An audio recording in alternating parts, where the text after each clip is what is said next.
Kami persilakan.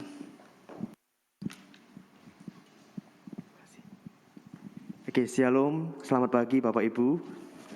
Tidak terasa kita sudah mendekati untuk perayaan Natal. Kita patut bersuka cita. Oke, baik. Pagi ini kita akan bersama-sama mempelajari, merenungkan kebenaran firman Tuhan yang saya beri tema mengalami badai sama dengan mengalami Yesus. Saya berdoa supaya pengajaran firman Tuhan ini bisa mengubah pola pikir kita. Bukan hanya secara teori pemahaman, tapi ketika kita mengalami sebuah badai kehidupan, dan kita tidak merasakan Yesus, firman Tuhan ini menyatakan, membuktikan kita bahwa ketika kita mengalami badai, itu artinya kita mengalami Yesus. Bahkan ketika Tuhan mengizinkan kita mengalami badai, itu artinya Tuhan ingin kita mengalami Yesus. Amin.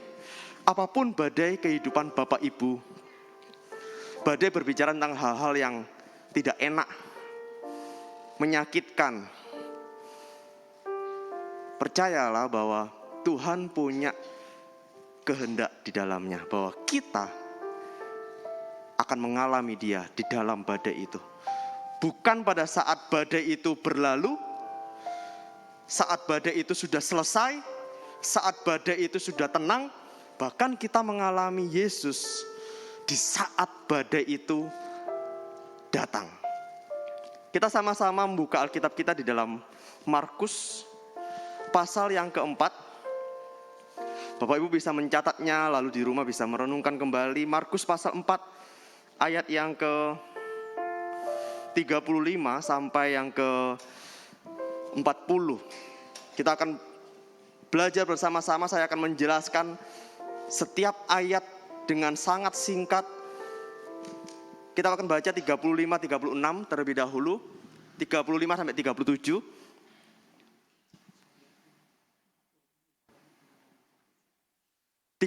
Sampai 37. Kita baca bersama-sama. 1, 2, 3. Pada hari itu, waktu hari sudah petang, Yesus berkata kepada mereka, "Marilah kita bertolak ke seberang." Mereka meninggalkan orang banyak itu, lalu bertolak dan membawa Yesus beserta dengan mereka dalam perahu di mana Yesus telah duduk, dan perahu-perahu lain juga menyertai Dia. Lalu mengamuklah taufan yang sangat dahsyat dan ombak menyembur masuk ke dalam perahu sehingga perahu itu mulai penuh dengan air. Next. Ayat selanjutnya 38 sampai 39. Pada waktu itu Yesus sedang tidur di buritan di sebuah tilam. Maka muridnya membangunkan Dia, berkata kepadanya, "Guru, engkau tidak peduli kalau kita binasa?" Ia pun bangun menghardik angin itu dan berkata kepada danau itu, "Diam, tenanglah." Lalu angin itu reda dan danau itu menjadi teduh sekali. Lalu Ia berkata kepada mereka, "Mengapa kamu begitu takut? Mengapa kamu tidak percaya?" Ada beberapa ayat yang saya ambil yang menarik buat saya, yang Roh Kudus bilang ini menjadi pesan buat jemaat di sepanjang. Next. Ketika dikatakan ayat yang ke-35 dikatakan pada hari itu, waktu hari sudah petang. Jadi ada hari di mana hari belum petang. Masih pagi, masih siang, ada matahari di mana orang bisa beraktivitas, bisa produktif, bisa melakukan banyak hal. Kita bisa melihat sekitar kita dengan baik. Tapi ada hari, ada saat di mana hari itu menjadi petang. Tidak ada matahari. Bahkan kalau tidak ada penerangan, kita tidak bisa melihatnya. Di malam hari, kita tidak bisa melakukan banyak hal kalau dibandingkan dengan pagi hari. Ini menggambarkan satu kehidupan yang sering terjadi perubahan. Bahkan Tuhan mendesain, membuat dunia ini penuh dengan pergantian, perubahan musim. Siang ke malam itu perubahan yang rutin. Tapi juga ada perubahan-perubahan yang tidak bisa diprediksi. Mungkin Bapak Ibu saat-saat ini mengalami perubahan yang tidak bisa diprediksi. tidak disangka-sangka. Kejadian buruk, petang, gelap yang tiba-tiba datang. Pada hari itu, waktu hari sudah petang. Ada saatnya kita sehat, tapi ada saatnya juga kita sakit. Ada saatnya juga kita punya pekerjaan, tapi akan ada saatnya mungkin kita tidak bisa bekerja. Mungkin kita kehilangan pekerjaan. Ada saatnya income kita, pendapatan, penghasilan kita banyak. Puji Tuhan. Tapi akan ada saatnya penghasilan kita terasa kurang, bahkan penghasilan kita tidak ada. Ada saatnya kita didukung oleh orang-orang sekitar kita, tapi akan ada saatnya juga orang-orang meninggalkan kita. Dari pagi ke petang, ada perubahan. Tapi jangan khawatir Bapak Ibu, di masa-masa yang berubah seperti ini, di masa-masa yang tidak menentu ini, di masa-masa yang tidak disangka-sangka ini, kalimat berikutnya, Yesus berkata kepada mereka. Di tengah keadaan yang berubah, di tengah keadaan yang gelap, yang kita tidak bisa melihat ke depan apa yang akan terjadi, selalu ada firman Tuhan. Minggu lalu saya diberkati ketika saya datang beribadah dengan hamba Tuhan yang menyampaikan di tengah situasi sulit dan ketika kita mencari firman Tuhan, mujizat ada, berkat ada, pertolongan Tuhan ada. Di tengah keadaan yang gelap, Yesus selalu menyediakan firman-Nya. Tapi masalahnya apakah kita mendengarnya? Masalahnya apakah kita mengingatnya? Masalahnya apakah kita percaya kepada firman itu? Tapi satu hal yang pasti yang Tuhan ingin tunjukkan ketika murid-murid mengalami bahwa hari sudah berganti petang dan mereka tidak tahu apa yang terjadi ketika mereka ada di tengah danau. Yesus sudah berkata terlebih dahulu. Apa perkataan Yesus? Marilah kita bertolak ke seberang. Kalau saya memberikan perintah kepada Bapak Ibu, pergi ke seberang.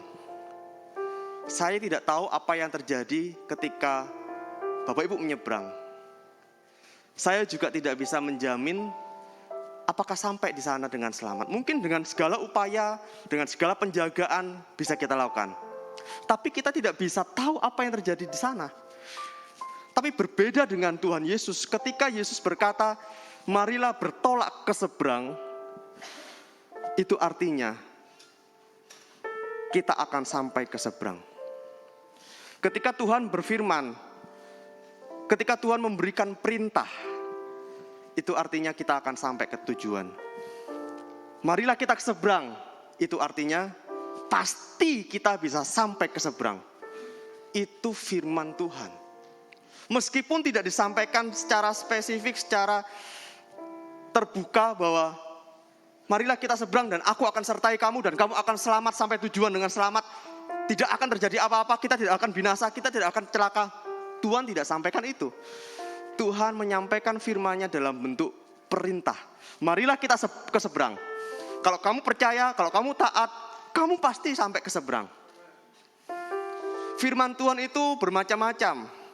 Ada janji Tuhan, ada petunjuk Tuhan, ada jaminan Tuhan, ada penghiburan dari Tuhan, ada pengajaran, dan juga ada perintah. Mana yang Bapak Ibu suka? Janji, jaminan, penghiburan, kekuatan, pengajaran yang menguatkan kita, menghibur kita, itu yang kita suka. Tapi bagaimana dengan perintah Tuhan? Perintah kan berarti apa yang kita harus lakukan.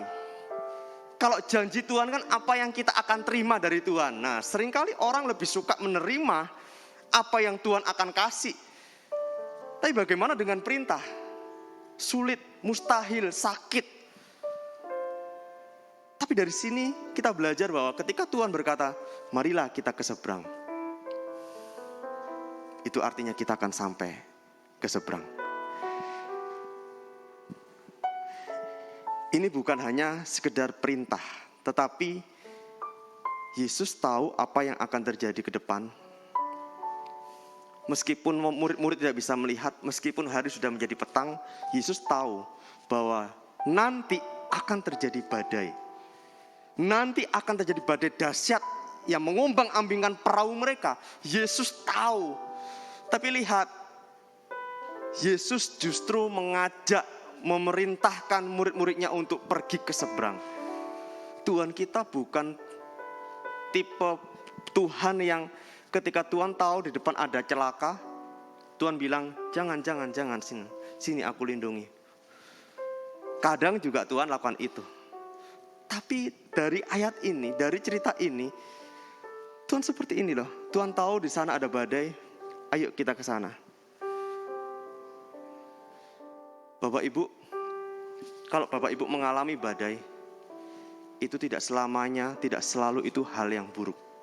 Terkadang Tuhan gandeng Bapak Ibu untuk alami badai itu.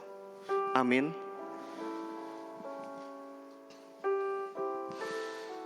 Ayat 36, dikatakan mereka meninggalkan orang banyak itu, lalu bertolak dan membawa Yesus beserta dengan mereka dalam perahu. Mungkin kita berpikir ketika murid-murid bersama dengan Yesus, selalu orang banyak itu yang masih di daratan ditinggalkan. Mungkin murid-murid merasa bahwa kok enak men ya orang-orang itu ya. Kok bejomen ya orang-orang yang gak ikut kita ya. Mereka aman, mereka selamat, mereka gak ngalami badai.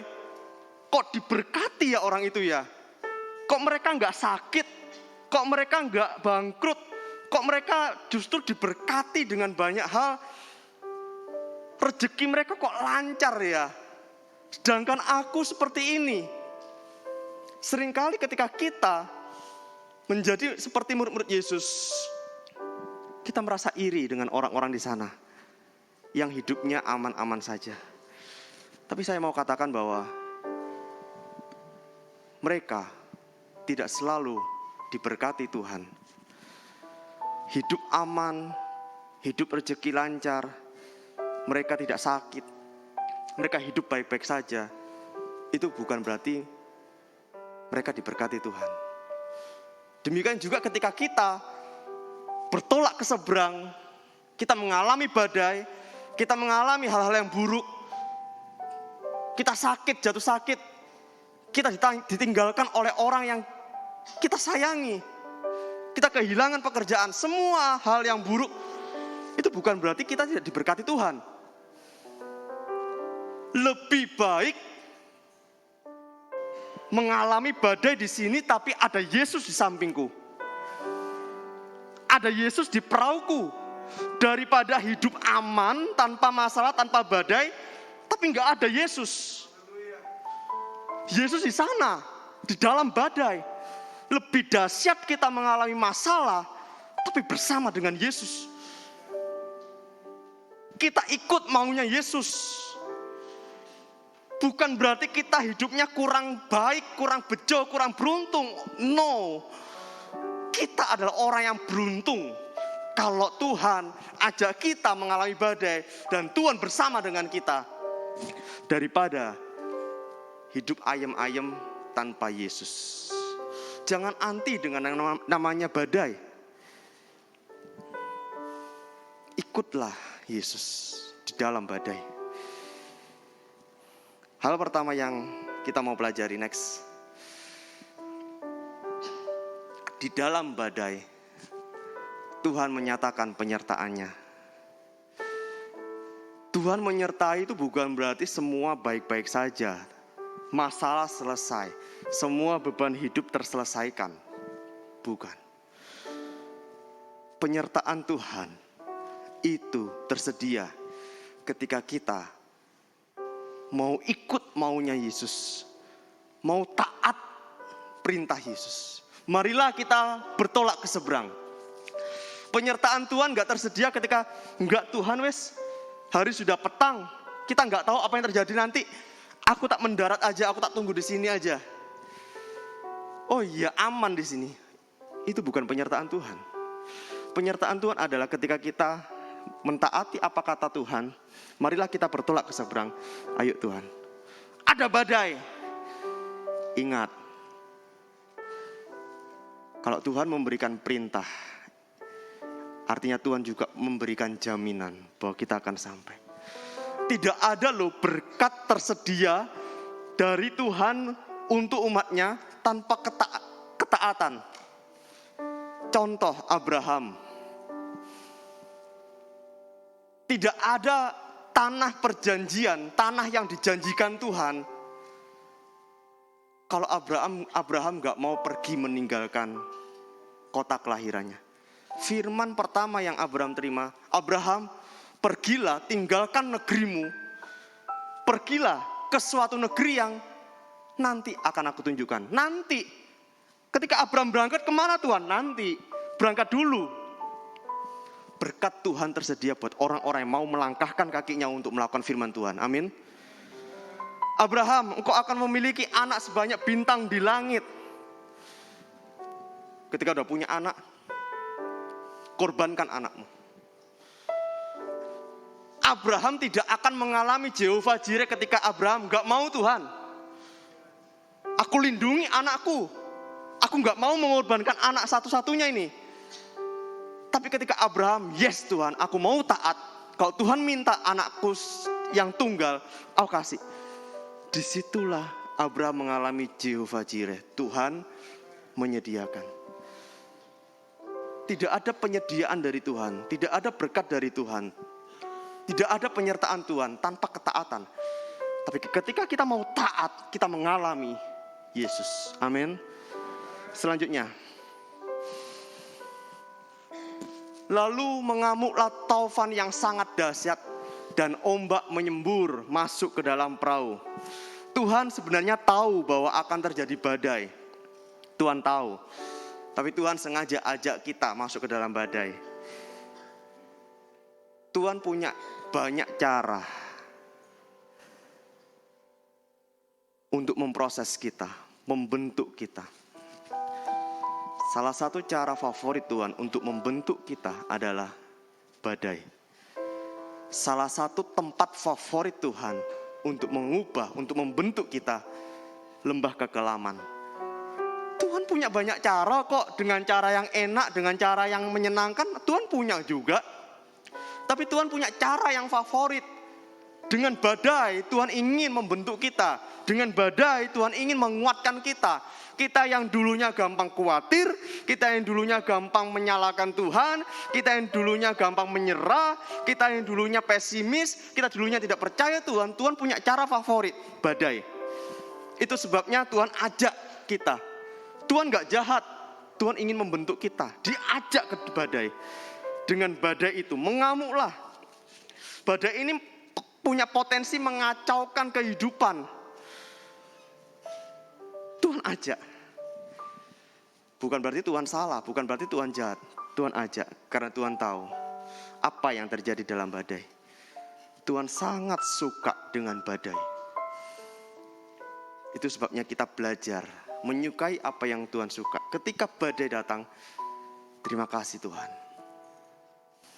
Ada sesuatu yang Tuhan ingin bentuk. Ada sesuatu yang Tuhan ingin proses. Ayat 38.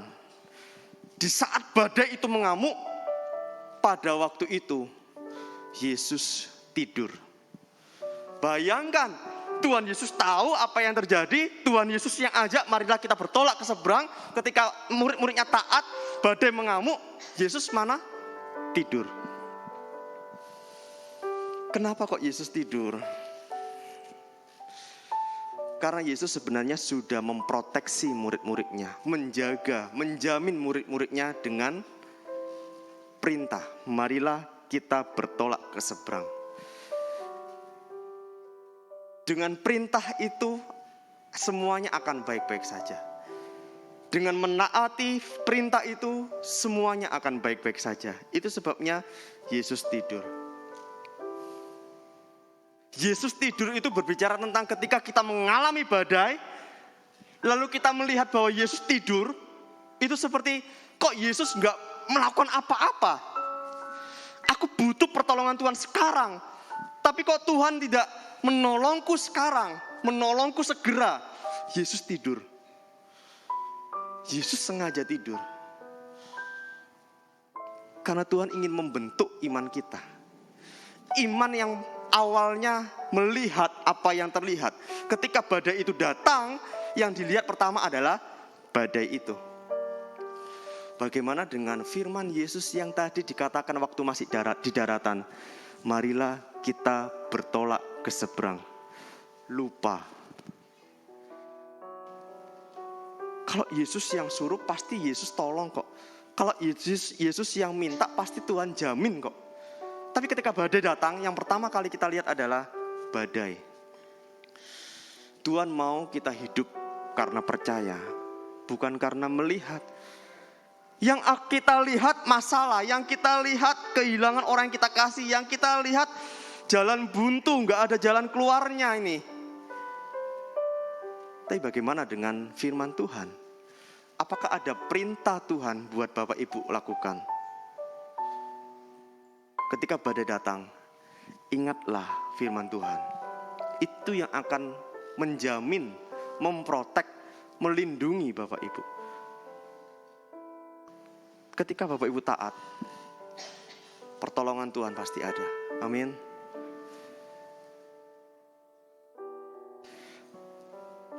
Selanjutnya, murid-muridnya membangunkan dia. Ketika Yesus tidur, badai datang, murid-muridnya membangunkan dia. Karena mereka sudah lupa perkataan Yesus, marilah kita bertolak ke seberang, yang artinya kita pasti sampai ke seberang. Mereka lupa firman Tuhan. Akhirnya mereka membangunkan Yesus dan berkata, Guru, engkau tidak peduli kalau kita binasa? Tanda tanya. Ketika badai datang, ketika masalah datang, boleh nggak kita tanya sama Tuhan? Biasanya kita tanya, kenapa Tuhan? Apa maksudnya Tuhan? Sampai kapan Tuhan? Gimana caranya Tuhan? Bagaimana aku bisa melewati badai ini? Boleh nggak kita tanya seperti itu? Boleh. Tapi kalau nggak disertai dengan iman, yang awalnya bertanya, mengapa Tuhan? Akan berubah menjadi mempertanyakan Tuhan. Bisa nggak Tuhan? Saya ulangi, yang awalnya bertanya, sampai kapan Tuhan masalah ini berakhir? Akan berlanjut pada mempertanyakan Tuhan. Kira-kira Tuhan ada nggak sih? Kalau iman kita nggak segera dikuatkan, akan berakhir pada meragukan Tuhan. Nggak mau Tuhan-Tuhanan. Tuhan nggak baik. Awalnya bertanya pada Tuhan, tanpa iman mempertanyakan Tuhan. Nggak berubah, meragukan Tuhan. Tetap nggak mau berubah, meninggalkan Tuhan. Di tengah badai, Tuhan mau membentuk iman kita. Next. Di dalam badai, Tuhan ingin membentuk iman kita. Lain cerita kalau yang jadi murid-murid Yesus ini adalah jemaat GBPS Sepanjang. Amin. Yakin berbeda ceritanya? Saya percaya berbeda ceritanya. Ketika Yesus bilang sama Bapak Ibu jemaat GBPS Sepanjang, marilah kita bertolak ke seberang. Bertolak. Yesus tidur. Yesus seakan-akan gak ada. Kita gak merasakan pertolongan penyertaan Yesus. Lalu badai datang, menerpa kehidupan jemaat GBPS Sepanjang.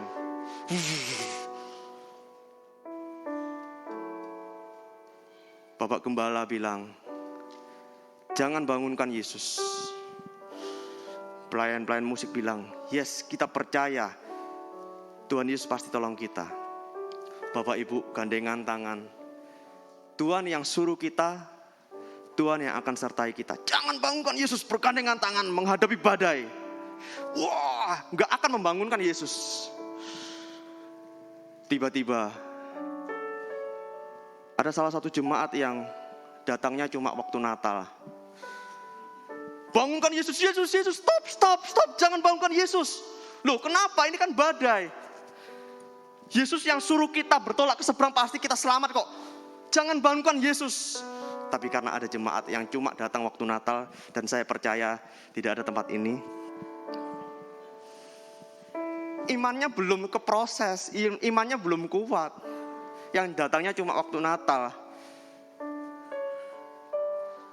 Tapi Bapak Ibu yang datang setiap minggu, badai datang, kalau Bapak Ibu yakin bahwa hidup ini adalah hidup melakukan kehendak firman Tuhan, Tuhan pasti jamin kita. Amin. Next, yang terakhir. Ia menghardik angin itu dan berkata, diam, tenanglah. Terkadang ketika badai datang, Tuhan mengerti level setiap kita. Tuhan mengerti kekuatan iman kita. Kadang Tuhan menenangkan badai kehidupan kita. Kadang Tuhan menyelesaikan masalah kehidupan kita. Kadang Tuhan memberikan jalan keluar. Tapi gak akan selamanya seperti itu. Tuhan ingin mengubahkan kehidupan kita. Tuhan terlebih suka menenangkan kita daripada menenangkan badai.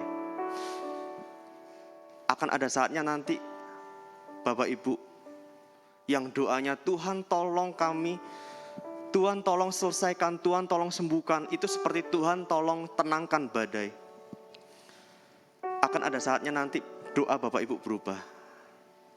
Tuhan tenangkan aku, Tuhan jadikan aku percaya. Tuhan aku mau terus percaya, tidak khawatir. Tuhan aku percaya janji Tuhan. Aku percaya Tuhan menyertai aku. Yesus bertanya, mengapa kamu begitu takut? Mengapa kamu tidak percaya?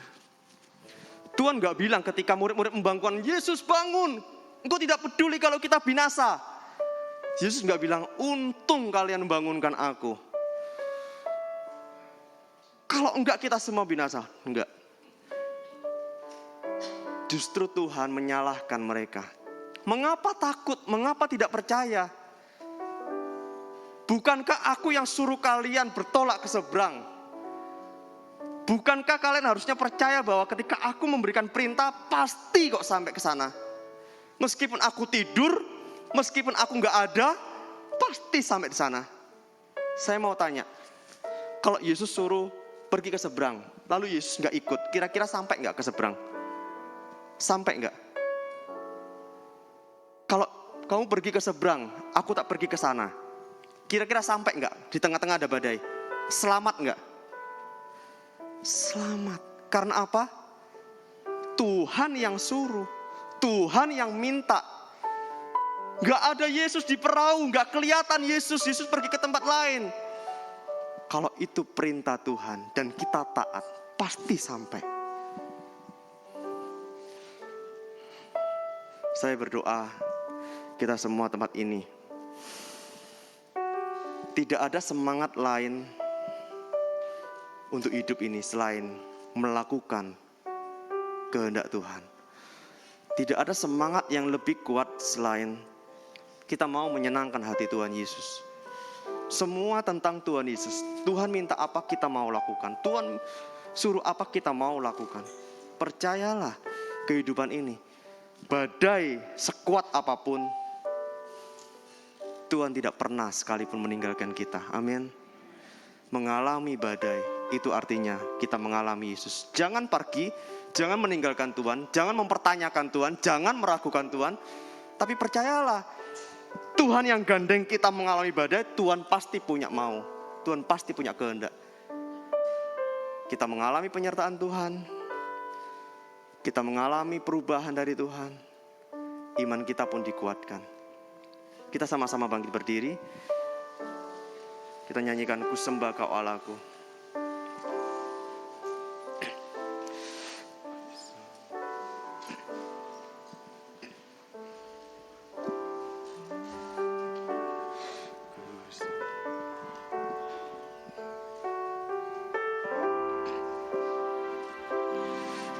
sembah Kau Allahku,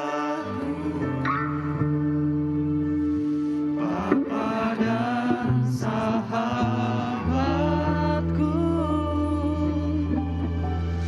Kau yang pedulikan seluruh hidupku.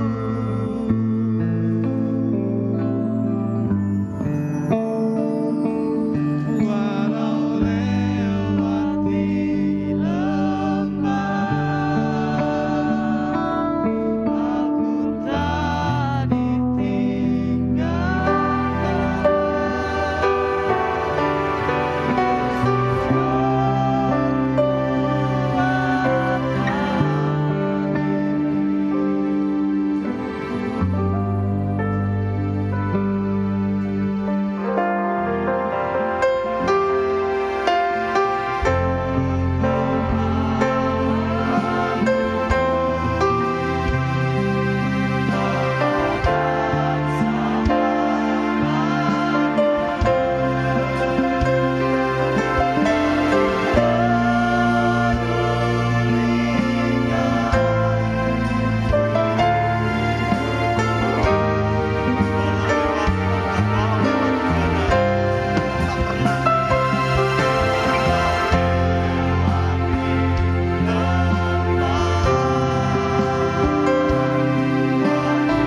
badai kehidupan kita.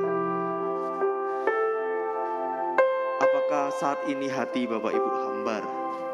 Apakah saat ini Bapak Ibu mempertanyakan Tuhan, sebenarnya Tuhan bisa nggak tolong aku?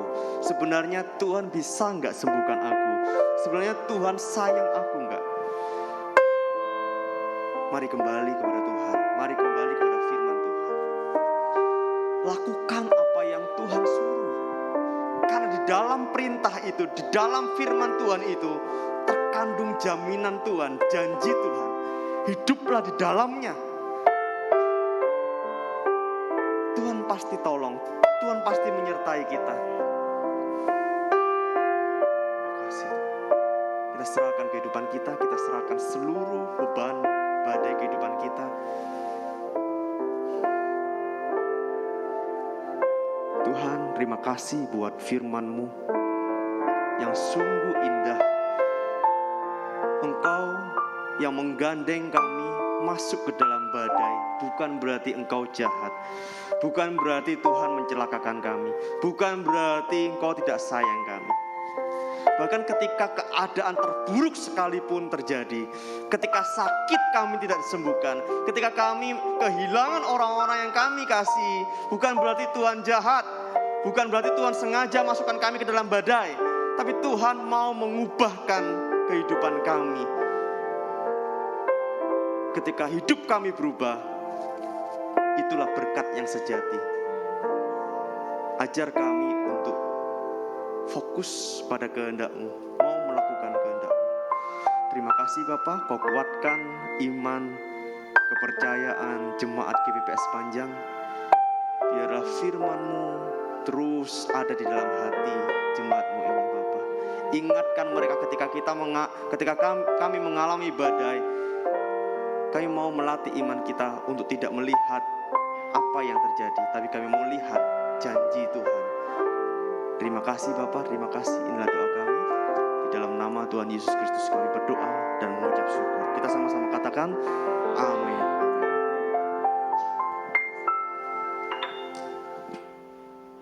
Sama-sama kita bangkit berdiri. Kita angkat tangan dalam hadirat Tuhan. Haleluya, haleluya. Bapa, kami bersyukur Engkau memberikan pencerahan kepada kami, Engkau meluruskan pikiran kami sehingga kami pagi ini boleh paham, sungguh-sungguh mengerti bahwa di saat kami mengalami badai, kami mengalami Tuhan Yesus secara pribadi. bukan lagi apa kata orang. Kami semua jemaat Tuhan mengalami kasih Tuhan, menikmati kuasa Tuhan, kekuatan Tuhan, menikmati penyertaan Tuhan yang sempurna. Oh haleluya, terima kasih Tuhan, terima kasih. Jemaat Tuhan, pulanglah dengan sukacita, damai, sejahtera Tuhan Yesus Kristus.